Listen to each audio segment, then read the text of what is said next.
Okay, so we're going to sum up the suffixes here, and this will be the last section for your Chapter 1 lectures. We're going to have 4 words in a row. We only have 2 of them on this page. The other 2 will be on the next page. They are the only words I've ever seen that start with 2 R's and an H. So they are closely related that way. So the first one is Raj, and that's, once again, double R-H-A-G-E. It means excessive flow. Rafi means suture. Once again, double R with an H. So these are very unique words. Once again, I'll put that challenge out there. If anybody knows another word in the English language that has 2 R's and an H in front of it, please let me know, because I've never seen them other than these 4. So these are important to know, and they actually tie in with the other 2. I'm going to show you those right now. We have Rhea and Rhexis. Rhea means flow or discharge. Think of the word diarrhea. And Rhexis means to rupture. Now I'm going to flip back and forth between these slides for just a moment, so I don't want to give you vertigo. There's your warning. So if Rhexis, which means rupture, if you were to have a rupture, it would be a flow or a discharge, correct? It would be a rhea. So let's say you ruptured an aorta, that would be the Rhexis. The rhea would be the flow or the discharge. Now I just flipped it back. If it got really bad, it would be a Raj, which is that second word from the bottom, meaning excessive flow. And if you wanted to fix it, you would do a Rafi, which is a suture. So hopefully that kind of makes sense in correlating these together. I'll flip it back to the other slide again. So a Rhexis is rupture, Rhea, flow or discharge, Raj, excessive flow, and Rafi, suture. Are you going to need to know those? Indeed you will. In fact, we use those quite a bit throughout the semester, so make sure you're aware of those. And that's kind of how they tie together. Once again, if that's confusing, work with a little bit. If you're still not getting it, contact me. We can do a Zoom call, conference, we can email back and forth. I want you to understand the distinction between those. Now, I told you earlier, oma meant tumor, but we can modify that. As I told you before, we sometimes combine suffixes, and here we have a perfect case of that. Sarco means soft tissue. Oma means tumor. When we put it together, it's sarcoma, and it's its own suffix, and it means a malignant tumor. So this is not just a growth. This is a deadly growth. In other words, this is cancer. Oma, that we referred to earlier, refers to a tumor, but we have many benign tumors that we can have, tumors that are not dangerous. Sarcoma, that is a dangerous tumor. That is a malignant tumor, and we do not want to ever have to deal with those, although unfortunately we see them quite often. Sclerosis means hardening. Sepsis is a type of infection. Scope means instrument for viewing, so that's the literal instrument. But there's that Y again, I mentioned it earlier, right? Scopy is the process. You're engaged in the process of visual examination. So I might use a microscope to view something, and when I do that, I'm involved in the act of microscopy. I'm doing a visual examination using a microscope. The Y at the endoscopy, it's a procedure or a process.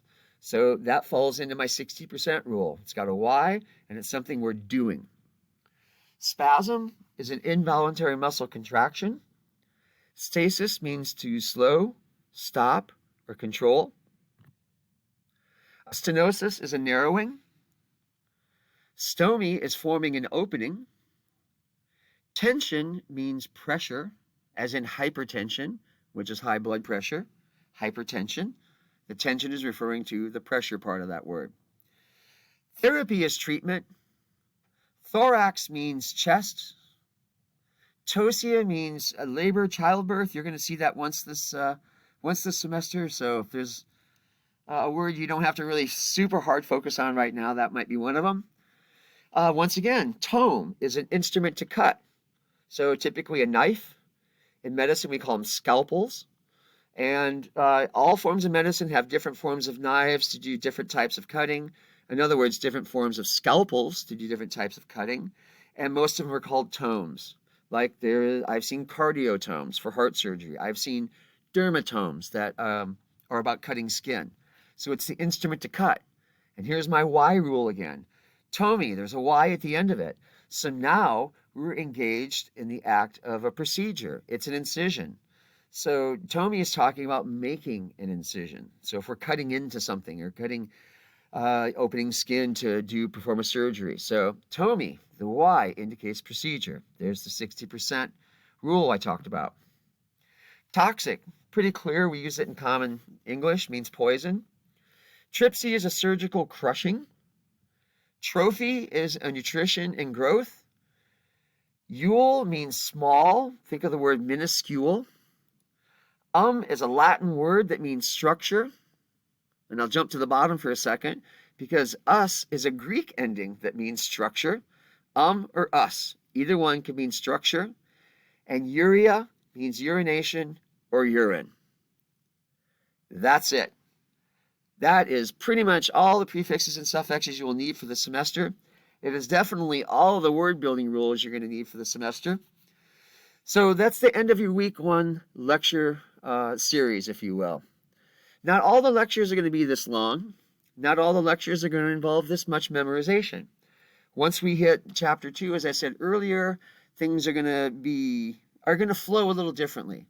There will be a lot of work each week because we're going to cover 2 chapters a week, and you are going to need to be dedicated to task and study hard. But this is doable. I've taught summer session before, and I've seen students do this in 8 weeks. You have to be dedicated to the task. If you need any help or just support in any way, advice on how to study, let me know. I'm going to go ahead and end our Lecture 1 series right now. I'm going to get these posted online so you can start getting to work on them, and I'll send you an email and let you know that. Don't hesitate to email me with questions. If I get the email before 5 o'clock, you're likely to get an answer back that day. But at the very slowest, it'll be within 24 hours unless something has gone terribly wrong. So get to work, folks. Stay dedicated to task. Keep a positive attitude. Don't let this overwhelm you. Take it one chunk at a time. You have several 15-minute chunks here and you can work with them. If you feel confused and lost, you don't quite understand, I understand that feeling. Just go right ahead and keep working with the material and just believe and know that you're going to get this. So many students have. In fact, everyone who works in medicine has been through this rigorous routine. And if you want to study medicine, it can be quite complicated at times and be very involved. Anyway, get to work. Keep up a good attitude. Let me know if you need any help. And I'm going to start working on the Chapter 2 lecture right now so we can move away from this grammar stuff and into some kind of real medicine. Take care, everyone.